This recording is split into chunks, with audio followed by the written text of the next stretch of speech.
How do we define evil? What is evil? So we all know what evil does. We've seen a lot of evil actions, we've seen a lot of evil people, but on the spectrum, how can we decide what is the purest form of evil? What is the definition of evil? So actions can be very evil.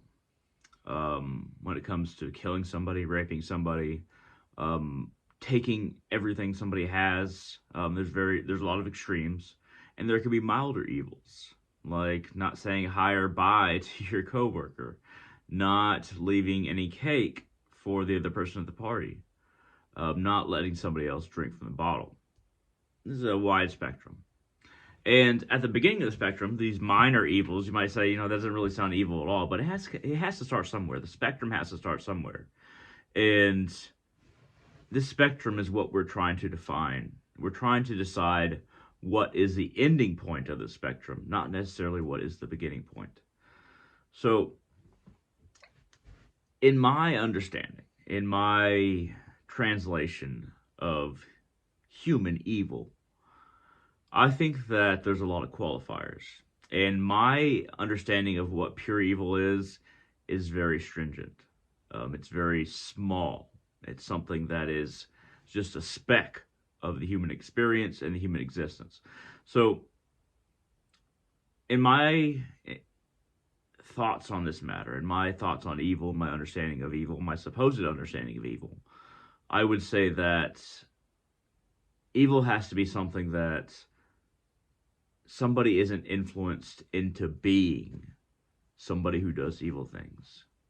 Something can't, to be pure evil, something can't happen to you in your life to where you commit evil acts later on.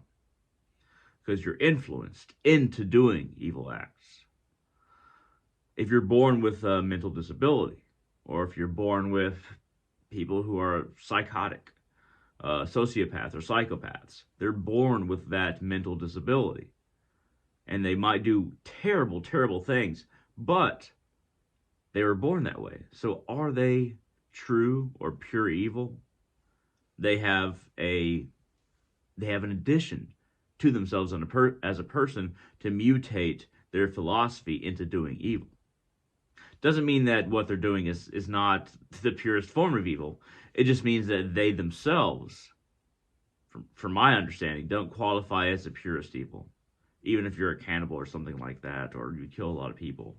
If there is something that you're born with, or that you're influenced into based on your experiences, there are qualifiers. There are things that put you into, say, okay, this is why I did this. Even if somebody doesn't claim that, we can look at that person and say, okay, this is the root cause of why they did these actions. And it has to be somebody who hasn't taken a fall, and then they're vindictive, they're adversarial. You can say, under my understanding, that even Satan himself isn't pure evil, and nobody born with psychotic tendencies is evil, nor in circumstances that make them evil. So, what is true evil? What am I implying that true evil, or the nature of evil truly is at its core, at its most dark? I would say that someone not inflicted, not put into a situation, either by their social circumstances or their mental circumstances, as far as what they're born with, different disorders. Somebody who is neither one of those, and somebody who has the capacity and does understand what they're doing is going to hurt other people and that it is bad, but they do it anyway. That's my idea of pure evil, to where there is no qualifying factors that put you into a place where you're likely to commit an evil action, but you do it anyway. And you have the ability to comprehend morality and that this is wrong, but you do it anyway. Um, there's a certain, other philosophers have said, um, pure evil is not, you want to get sex so you rape, or you want to get this possession so you steal, and they don't have the same factors as far as like how you got into that place where you did that. or you killed somebody because you can take what they have, things like that. That's not necessarily pure evil for a lot of other philosophers. Pure evil for a lot of other philosophers is ideology. Your base ideology is evil. For me, it's more about what I just discussed. It's more about making that decision despite no defining factors beforehand, nothing that influenced you into that, but you make that bad decision all the same. Of course, these two ideas can kind of coalesce and work with one another. So I think I'd like to give an example, a really interesting example, actually, though terrible, but it will inspire some ideas as to what I'm talking about right now. So, I'd like to compare two figures. One existed and one did not. But the one that did not has many equivalents. And the reason that I wanted the one who did not exist to have so many equivalents is because the good one is the one that we can see in a variety of different people in the world. And your example of this person will be a little bit different than mine. Your comparison of this person will be a little bit different than mine. But I think everybody can agree on the evil extreme of Adolf Eichmann. So for Eichmann, we're talking about World War II Nazis, and we're talking towards the end of World War II. Himmler, he's like, slow down sending people to these death camps.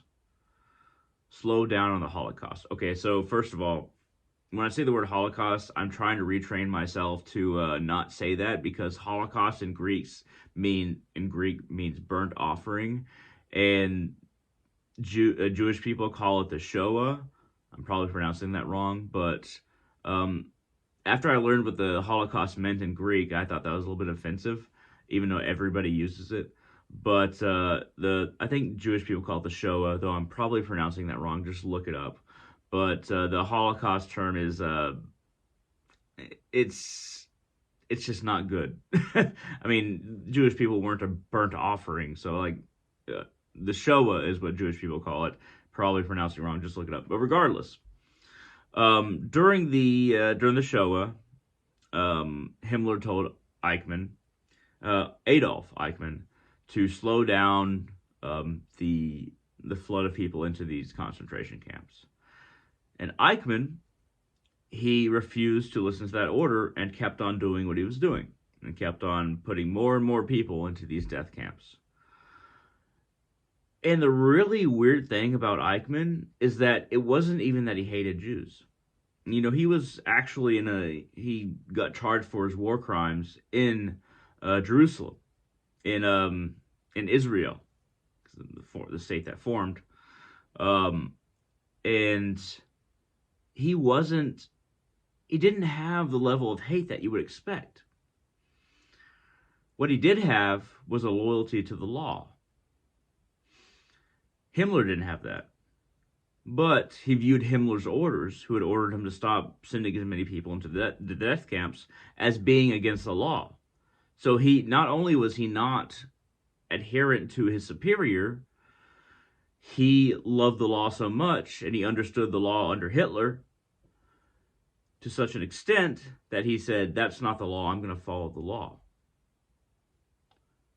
And once again, the scary thing is that it wasn't because they were Jewish that he hated them. It was just because he was following the law. He had a duty. So what further explains Eichmann's, conclusions, or the person that he was? Somebody wrote a letter to him from, I think it was Dachau, but it could have been another concentration camp. I can't remember. It's either Dachau or Auschwitz. I think it was probably Auschwitz. So his friend wrote him a letter, a Jewish friend that had been sent to Auschwitz or Dachau, and said, I've been placed in this camp. And then, Eichmann goes to the camp, and his friend's there. His friend is one of the detainees, is being, put through all these terrible things in the death camps. And he hugs his and Eichmann is in charge of all the SS men in the concentration camp. He can order them to do anything. And he hugs his friend, his Jewish friend, and says, "Oh, what a situation we find ourselves in," as if he really didn't understand the situation. As if he's like, "Oh, this is a crazy situation we find ourselves in." He didn't. There wasn't a process of understanding of what people were going through, or what the amount of pain was. You could almost say that he was, you would think that he was stupid or had low IQ, but it wasn't that either. He was a pure and utter bureaucrat. And to conclude that story, he didn't allow his friend to go free because bureaucrat. He was sent there because of the certain standards of somebody to be sent there. And of course, his friend eventually got killed a couple months later for trying to escape, which I can't imagine. I'd probably be killed immediately because I would try to escape immediately. These camps are terrible, but of course, everybody watching this knows that Jewish people suffered tremendously during the Second World War and during other wars as well. But the thing about Eichmann is that there's this idea. There's this idea that I came to. This wasn't just mine, but during times where there is just order, when order makes sense, when laws make sense, we resist the temptation to break the laws, to steal, to kill, to rape, to do things that go against the law that really make sense to a moral person. But when things are turned on their head, like in Nazi Germany, the law was to kill, to turn in people that were going to go to concentration camps, to assault them. There's a lot of assaulting before all these people were sent. To look down upon them, to spit upon them, to hate them. Usually the laws are in the reverse. Unless you're a minority in the United States at the time, which is overlooked a lot of the time. But usually the laws are reversed. But if the laws say to kill, if the laws say to treat these people in a certain way that are lesser than your people, then we come to an interesting impasse, a terrible impasse. Because no longer is temptation the thing that is to sate desire. Instead, it's putting temptation in the role of compassion. That's where we see the compassionate people. When everything turns on its head, the compassionate people come forward and they give into the right temptation to help, to hide these people, to not turn them in. And in both cases, in one case, regular laws, we see the worst. And in the other case, where laws are flipped on their head, we see the best. That shows you the fringes of society. We have both extremes. Despite the law, despite the code that we happen to live within. And for Eichmann, Himmler's order was the opposite of what he should be doing, not because it was immoral, but because he was doing the opposite of the law that the Fuhrer laid down. So I think that a very good way to understand evil is that ordered evil is moral chaos. So when evil becomes systematic, when it becomes bureaucratic, when it becomes a system, not one that's, like fist pumping, emotional, things like that, or like, you're angry at somebody, you're beating somebody up. The opposite of that, but still on the side of evil, is the systematic and bureaucratic evil. The evil that becomes a part of a system that just keeps on doing more and more and more. The United States itself, we're still in foreign wars that Caesar the Roman Empire and Alexander the Great way before him, were still at war in those abroad places, just like they were in abroad. They didn't need to go there, and we don't need to go there. We didn't. And when it comes to Republicans and Democrats, whatever side you're on, or if you're on neither side, I'm not really on either side. I'd rather Bernie Sanders be president, so that's my bias, just to let you know my bias. Evil is simplified to taking up with a group. When people take up with a group, you no longer need to encounter the moral problem yourself. You're a part of a group that has decided the conclusion of a moral problem or multiple moral problems, and then you just follow them. You don't need to take up the moral problem yourself. Whether it be spending more money on the military, or giving more money to taking away taxes for billionaires and giving them more towards the middle class and poor. You don't need to question those things anymore, because the bureaucracy of your party, or you can say the two-party system is just as bad, or the United States political system is horrible. The individual no longer has to think for themselves. All they have to do in order to live a sustainable, good, and happy life is to not go against the grain and just do what their society, their group does. Decide in that way.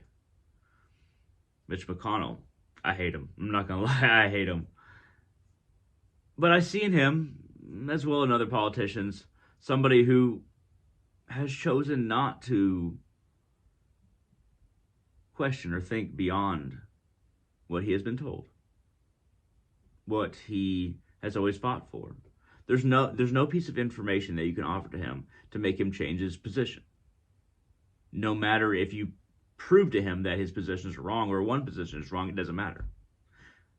That is scary, because that is the nature of systematic evil, of bureaucratic evil. You take a policy, you take a position, and then no matter what reality presents before you, you continue. Like Eichmann. Now, once again, there's a spectrum of evil. I'm not saying Mitch McConnell is as evil as Eichmann, not by far. But I will say that Eichmann, it wasn't about good or evil for him. He didn't have to choose, because it was a law, a position, and a bureaucracy handed to him that all he had to do was check the box, yes, like he was told to. And then it moved on. So, ordered evil is moral chaos, because morality, when taken away from the individual, is no longer morality.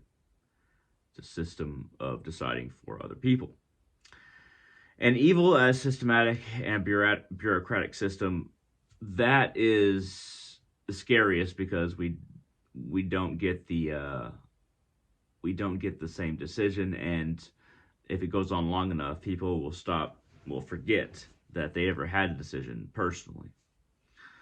So my definition of evil, as I said a while back, is pure evil for me is deciding that no matter, basically not experiencing all the things that put you into a place where you would choose evil, not having a bad parent, not being born in poverty, not being born with even psychotropic problems or psychotic problems, but you still choose to do evil because it's a complete and utter choice. So when evil is a complete and utter choice, when it is actually free choice and you choose it regardless, to hurt somebody else, to make somebody else suffer, that is pure evil to me. But that is not the definition that other people have, but that is pure evil to me. And my greatest fear of evils to come and that exist is systematic and bureaucratic evil, because that becomes a system that will perpetuate. At any rate, I hope this was interesting. This has been a video about evil. What is evil? I think that we have to ask ourselves these questions, and there has to be an understanding that these aren't necessarily questions that lead us to pain or a doubt of humanity. These are questions. Evil is so weird that we have to ask ourselves about it. Why do people do bad things? The fact that we ask ourselves, why do people cause other people to suffer, or what is evil, why we have such a problem with evil, the fact that that exists shows that human nature itself doesn't necessarily have to be evil. Even anybody's understanding of evil. Human nature itself is hope.